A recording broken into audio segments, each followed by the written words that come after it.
Apa pandangan Islam menyikapi tentang pendapat jika istri sedang hamil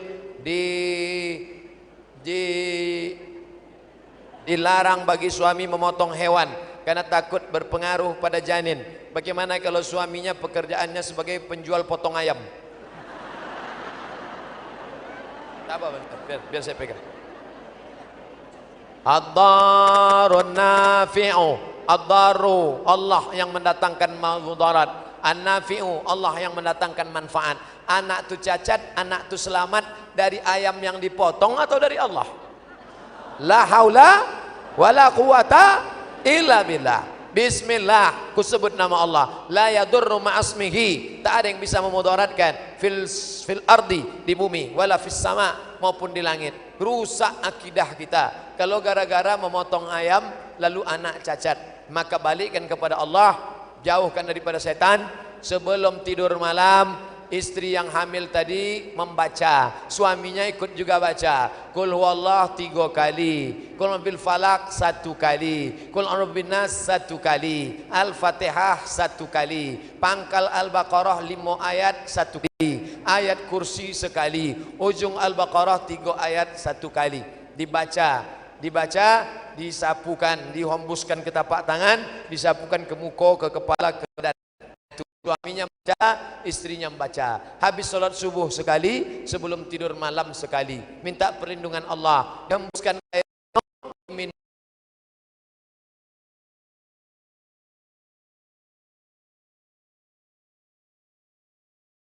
Mau diambilkan, apa hukumnya? Zakat fitrah bisa dibayarkan langsung. Begitu zaman Nabi zaman dulu. Bawa beras, habis sholat subuh langsung serahkan ke fakir miskin. Nah, tapi zaman sekarang ini tak bisa diamalkan. Kalau masing-masing bapak menyerahkan ke fakir miskin, nanti ada fakir miskin yang dapat 2 ton, ada yang tak dapat sama sekali. Kenapa? Kebetulan fakir miskin ini banyak friendnya di Facebook. Update status dia, tolong bayar sama aku dong. Banyak kawan dia kebetulan punya grup pula di WA. Sedangkan yang satu lagi jadul, tak update status, tak ada kawannya. Oleh sebab itu kalau mau adil pemerataan, serahkanlah ke amil. Saya sendiri menyerahkan ke amil, setorkan ke masjid. Nah, ini tentang bayar zakat fitrah supaya pemerataan. Jangan bayar langsung. Bagaimana menyikapi suami yang berbuat jahat, sering mencaci istrinya? Nah, inilah laki Fir'aun tadi. Dulu waktu pacaran, sayang, kau lah bulan, kau lah bintang, lautan kan ku seberangi, bukit kan ku daki, buah hati belayan jiwa, setengah napas ku pergi. Pret. Setelah menikah nih, gombal, bullshit, omong kosong, tak ada itu cerita. Kau pilihlah yang rajin solat, yang solat berjamaah, yang rajin baca Quran. Mungkin dia tidak terlalu lemah lembut, lemah gemulai, tapi insya Allah hatinya bersih. Mungkin dia tak pandai basa-basi, sedangkan perempuan suka pula kata-kata yang membuatnya hanyut. Akhirnya laki-laki suka menjual kata-kata, perempuan suka terbuai dengan kata-kata. Komplitlah penderitaan. Nah, kalau sudah begini bagaimana caranya? Perempuan punya wali perempuan itu ada 6. Ayah, atuk, abang, adik, abang ayah, adik ayah. Panggillah wali-wali tadi, panggillah laki tadi. Hei Fir'aun, sini sebentar.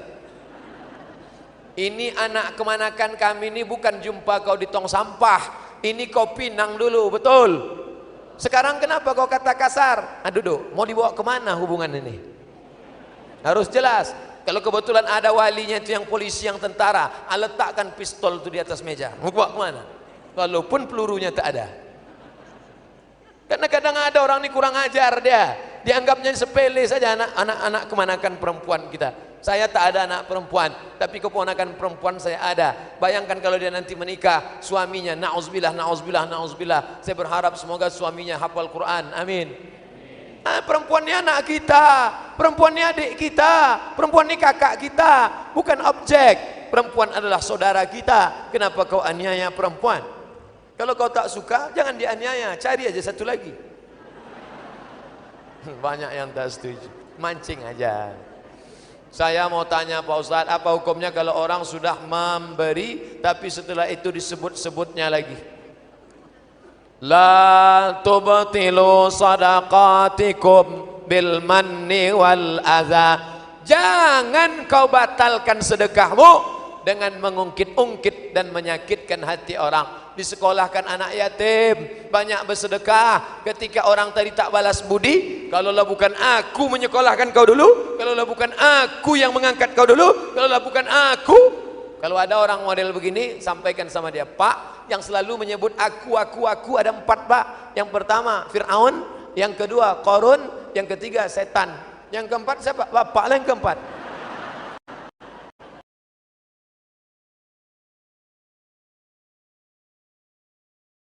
Di akhirat tidak akan disapa Allah, tidak akan dipandang Allah, tidak akan diampunkan Allah, mendapatkan azab. Satu di antaranya Al-Mannan, orang yang mengungkit-ungkit, orang yang mengungkap-ungkap pemberiannya. Kalau sudah kita beri, sama macam mencampakkan sampah, maka jangan diungkap-ungkap. Kalau sudah kita campakkan sampah, jangan dikais-kais, dibuka-buka, ditengok-tengok balik. Pak Ustadz, apa ciri-ciri jodoh sudah dekat? Itu hebatnya pertanyaan di Sarolangun. Di mana-mana tempat lain pertanyaannya, apa betul kiamat sudah dekat Pak Ustaz? Apa tandanya? Awak pun takut mati. Ini apa tanda jodoh sudah dekat? Saya termasuk yang lama menikah. Balik dari Mesir kuliah lagi, balik dari Maroko tak langsung nikah. Jadi waktu itu saya tanyalah kawan-kawan yang udah nikah, bro, apa tandanya perempuan itu jodoh kita? Kata dia, Mat, nanti kalau nampak kau perempuan bergetar, itu berarti calon jodoh kau. Sudah tuh, asal nampak saya bergetar. Saya katakan, aku asal nampak aku perempuan bergetar. Jadi rupanya tak ada tanda-tandanya. Tak usah terlalu banyak membaca tanda-tanda, asal nampak kau suka. Iza nazarta ilaiha sarratka. Kalau kau tengok dia, suka engkau menengoknya. Jilbabnya panjang, tutur katanya lembut, hafal Al-Quran, cepatlah datang pinang dia. Kalau tak juga mau dipinang, larikan. Tentu tak begitu. Tentu dibawalah sesepuh ulama. Jangan kalian yang laki-laki petantang-petenteng, datang kalian ke rumahnya pakai celana jen, lutut koyak. Assalamualaikum Pak, saya mau minang anak Bapak. Tentu diusir Bapak itu. Bawalah Ustadz kita, coba bawa Ustadz Sarwan, coba bawa Ustadz Tamsil, Ustadz Taslim, coba bawa Ustadz Said Ambia. Tentu ketika kita bawa, siapa nih? Ini jamaah saya. Mantap nih, baik nih orangnya Pak Ustadz. Oh, entahlah.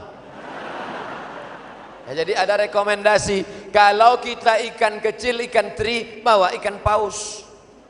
Apalagi kalau yang dibawa Pak Bupati, diterimanya langsung. Jangan bawa saya. Kalau saya kalian bawa saya, diterimanya nanti. Bercanda. Ustadz, saya mau menikah Pak Ustadz. Bagaimana perempuan yang baik itu Pak Ustadz?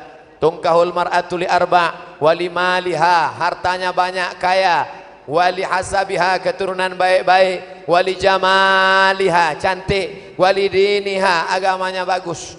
Bisa Ustaz carikan yang ada 4-4-nya? Kalau ada 4-4-nya, ngapa aku kasih ke kau? Man talaba akhan bila aibin baqiya bila akhin. Siapa mencari kawan tak bercacat, seumur hidup tak berkawan. Betul?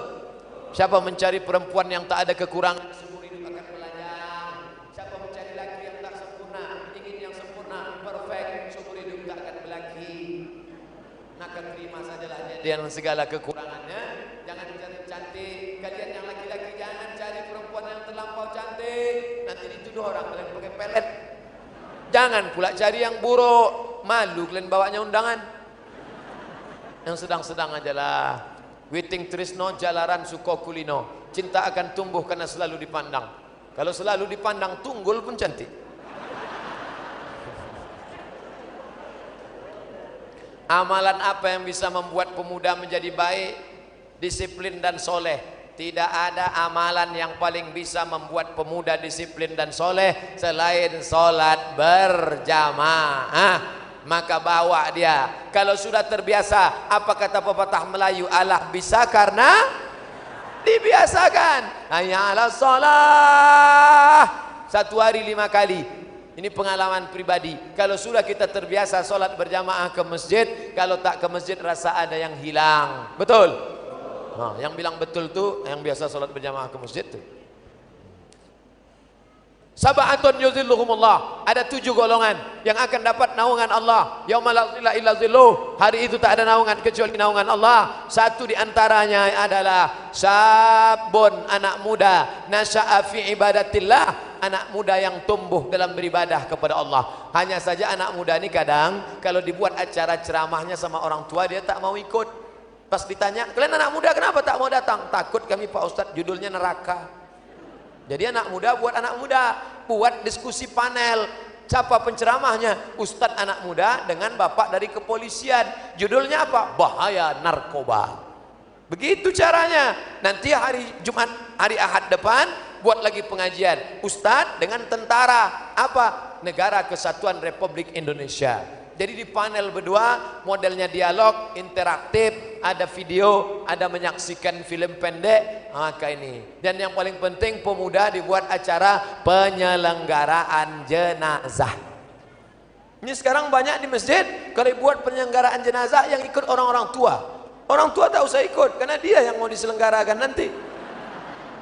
Yang ikut penyelenggaraan jenazah itu anak muda kita. Karena kalau saya mati nanti, saya ingin jenazah saya yang mengurusnya adalah anak-anak kita. Banyak masjid mengeluh penyelenggaraan jenazah tak bisa dibuat Pak Ustadz. Kenapa? Karena modalnya mahal. Apa pula mahal? Modalnya kan cuma kain putih sama kapas. Iya, mandikan jenazah kan harus pakai boneka. Tak usah pakai boneka. Anak yang bandel pilih satu, mandikan. Kasih celana pendek, siram dia pakai Dorsmir. Siramkan rinso agak 3 bungkus. Kami selalu mendoakan semoga Ustadz dalam kesehatan, amin. Ini gara-gara isu sakit tak jadi ke Sarolangun.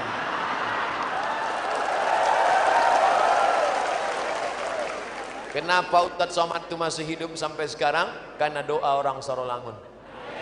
Ya Allah, sehatkanlah Ustadz Somad supaya bisa sampai ke Sarolangun ya Allah. Tapi kalau dia tak datang juga cepatkanlah dia mati ya Allah. Nah, akhirnya sampai saya lagi ke Sarolangun. Tidak ada doa yang paling kuat selain doa orang Sarolangun. Saya merasakan itu, luar biasa doanya. Sampai bisa datang sekali lagi kemari. Nah, udah ya, lunas sudah. Takut juga kita didoakan orang Sarolangun nih. Doanya makbul, doakannya wak mati toga. Bagaimana hukumnya makan sarapan di hotel sedangkan diperoleh 2 orang 1 kamar, sementara yang makan lebih dari 2 orang? Oh, makan haram tuh. Kan tiketnya cuma untuk 2 orang, tiba-tiba dibawa 2 kampung. Makan haram kita, jangan suapkan makan haram ke badan. Karena nasi yang dimakan sepiring berubah menjadi setetes darah. Setetes darah masuk ke tangkai jantung, menyembur naik ke otak. Darah hitam menutup isi kepala otak. Nasiatin, kazibatin, khati'ah. Ubun-ubun, dosa. Kenapa ubun-ubun yang berdosa? Yang berdosa kan mata, yang berdosa kan telinga, yang berdosa kan tangan. Karena mata, telinga, tangan diperintah oleh otak. Jangan isikan darah haram. Itulah mengapa anak kita tuh benaknya payah mendapat Quran, tak mau membaca Quran.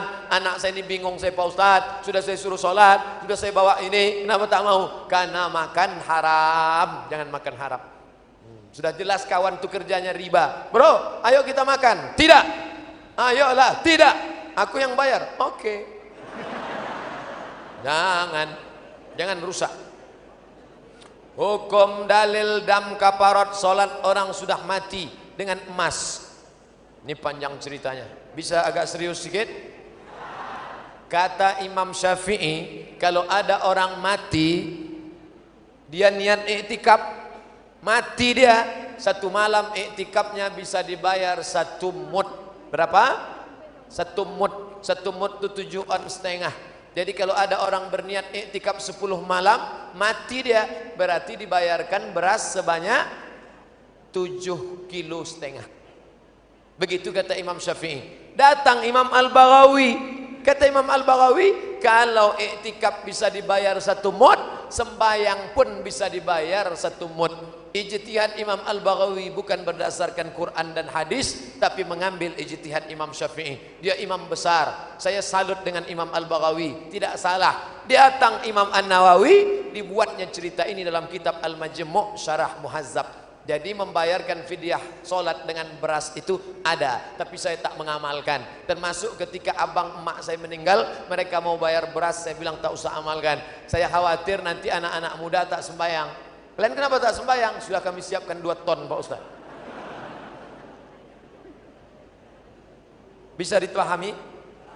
Solat hadiah bagi orang yang sudah meninggal. Solat hadiah bagi orang yang sudah meninggal, pahalanya sampai. Solat sampai, puasa sampai bagi orang sudah meninggal dunia. Kalau saya solat 2 rakaat, saya hadiahkan pahalanya untuk emak ayah saya sampai. Itu dalilnya apa? Dalilnya qiyas. Man mata, siapa yang mati, wa alaihi siyamun, punya utang puasa, soma'an huwa liyuhu, ahli warisnya melaksanakan puasa. Sedangkan puasa sampai, solat pun sampai. Bagi yang tak mau melaksanakan, dia menolak qiyas. Kata dia puasa saja. Haji sampai, labbaik Allahumma syubrumah, ku hajikan syubrumah. Kau mengajikan siapa? Aku mengajikan syubrumah. Syubrumah itu siapa? Saudaraku. Kau sudah haji apa belum? Belum. Hajikan dulu dirimu, baru hajikan saudaramu. Itu menunjukkan haji sampai. Amal badan, haji itu tawaf, sa'i, melontar jumrah, amal badan. Kalau amal badan sampai, maka solat pun sampai. Karena solat itu amal badan. Tegak, ruku, sujud, i'tidal, salam. Itu dalil mereka yang mengatakan sampai.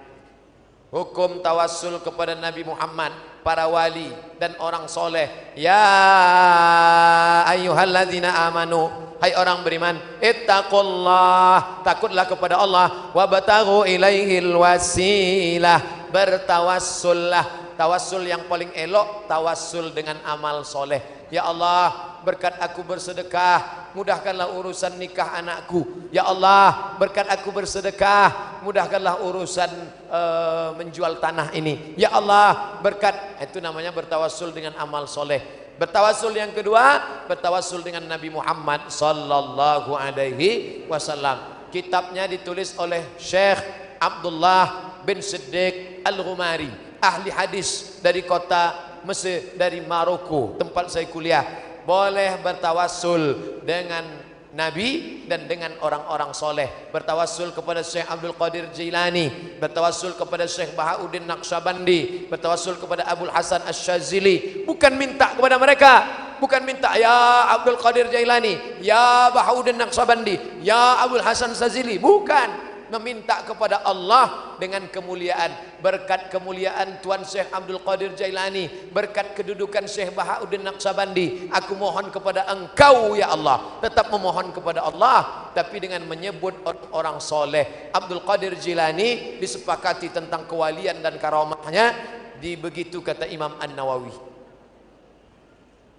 Ayah ibu saya bercerai 4 tahun yang lalu.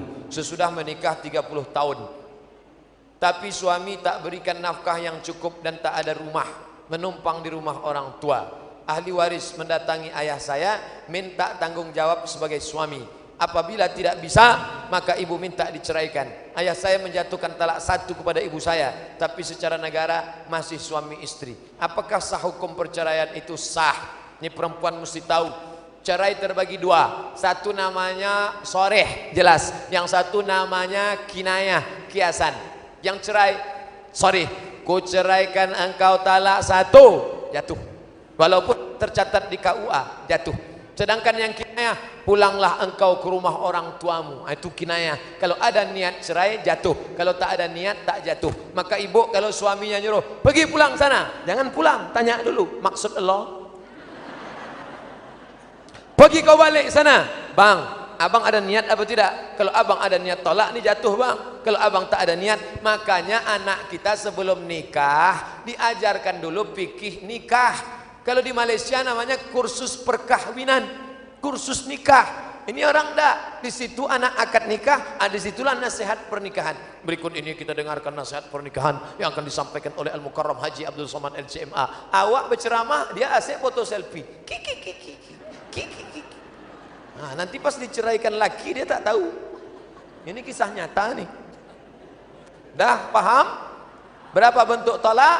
2. Kalau tolak sorry jelas jatuh. Kalau sudah jatuh talak, limit waktu talak itu berapa lama? 3 bulan. Selama 3 bulan itu boleh rujuk. Bagaimana cara rujuk? I back to you my darling. Itu namanya rujuk. Kalau sudah 3 bulan tak rujuk, maka tidak bisa balik lagi. Kalau mau balik pakai akad ulang. Ada mempelai laki-laki, ada wali, ada 2 saksi, ada mahar, ada ijab, ada qabul. Maka minta akad ulang balik. Aku nikahkan engkau dengan anakku dengan mahar sekian tunai. Itu namanya pengantin baru stok lamo. Kalau sah, apakah halal bagi ibu saya menerima uang pensiunan apabila ayah saya meninggal? Kalau sudah jatuh talak, maka tidak dapat warisan. Yang menyebabkan warisan putus, pertama kalau yang mewarisi membunuh yang diwarisi, tak dapat harta warisan. Yang kedua, bercerai, ibu dapat 1/4. Ini saya bocorkan berapa jatah ibu. Ini cerita duit kita ya. Bapak dapat duit 2 miliar, meninggal bapak, maka ibu dapat 1/4. Kalau 1/4 berapa itu? 500 juta. Kalau tak ada anak. Kalau ada anak, ibu dapat 1/8, 250 juta. Yang 50 juta untuk ke salon, yang 100 juta beli motor baru. Nah, habis itu nikahlah sama brownies. Itu kalau tidak pakai gono gini. Ada lagi namanya sekarang kompilasi hukum Islam Indonesia.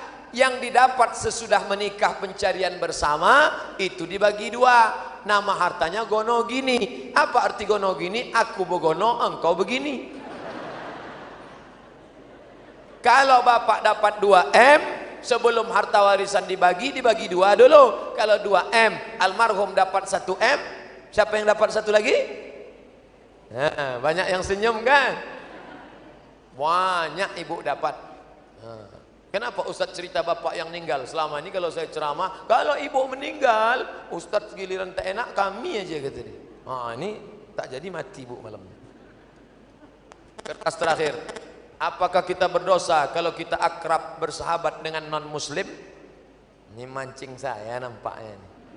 Ustadz Somad itu ustadz yang ekstrim, anti kebinekaan. Kepada non muslim pancung kepalanya, halal darahnya. Inilah orang yang tak punya paket. Nonton 5 menit yang dipotong-potong sama orang yang jahat di internet.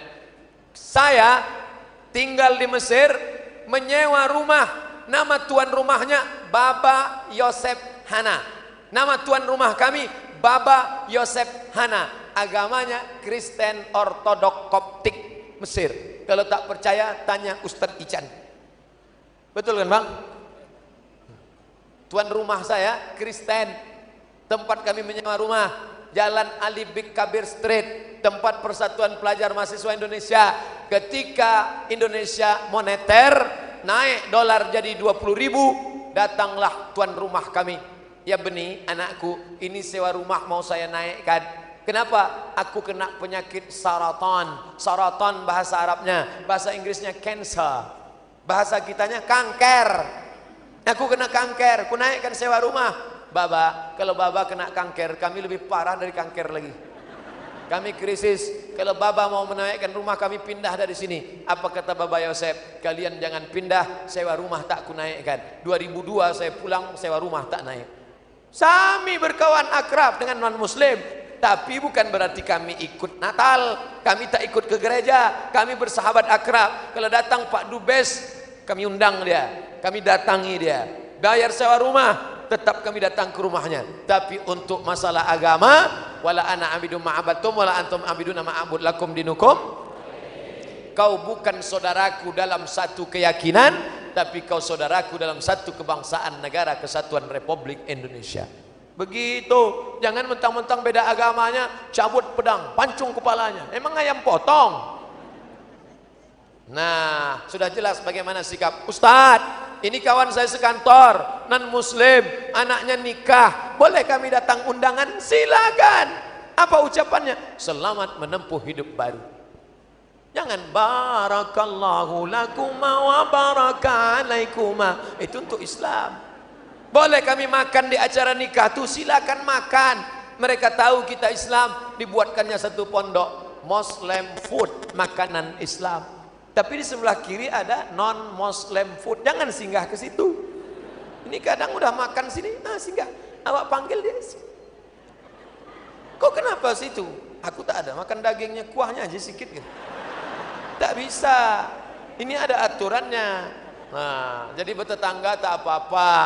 Nabi pindah dari kota Makkah, pindah ke Madinah, guide penunjuk jalannya itu namanya Ibnu Uraiqid. Ibnu Uraiqid itu agamanya musyrik non muslim. Jadi tidak serta-merta kalau beda agama langsung halal darahnya. Yang halal darahnya itu kafir harbi Israel yang mengusir Palestina. Itu baru. Kalau tempat kita tidak, mereka adalah kawan sahabat kita. Saya masih berkawan sama Cina, saya masih berkawan sama Batak Kristen, saya masih berkawan dengan Konghucu, saya masih berkawan dengan Jawa Hindu Buddha. Nah, ini adalah sahabat satu kebangsaan. Itulah yang dapat saya sampaikan. Mohon maaf atas segala kekhilafan. Terima kasih segala perhatian. Jangan pulang dulu. Di akhir majelis ada doa. Doa ini menurunkan rahmat barakah. Mari kita berdoa bersama-sama. Siapa baca doa? Ala hadhin niyah wa kulli niyatin salihah al-Fatihah.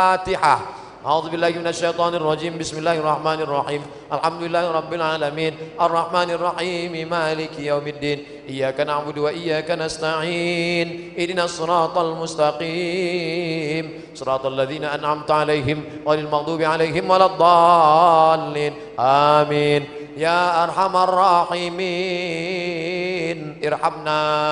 Wahai Engkau yang Maha Pengasih dan Penyayang, turunkan rahmat kepada negeri Sarolangun ini ya Allah. Allahumma ja'al hadzal balada baladan aminan mutmainnan ya'tihi rizquhu min kulli makan. Turunkan rahmat berkah sehingga terbuka pintu-pintu rezeki untuk masyarakat Sarolangun ya Allah. Allahumma dafa'na al-ghala wal waba wal fahsya wal riba wal zina wal munkar. Jauhkan malapetaka, bencana, musibah, riba, zina, narkoba daripada anak-anak kami ya Allah. Allahumma ja'alna min mu'ammiri masajidik. Jadikan kami orang-orang yang memakmurkan masjidmu ya Allah. Allahumma rzuqnal istiqamata fi salatil jamaah. Berikan kami istiqamah dalam melaksanakan salat berjamaah ya Allah. Allahumma khtim lana bi husnil khatimah wa la taqtim alaina bi su'il khatimah.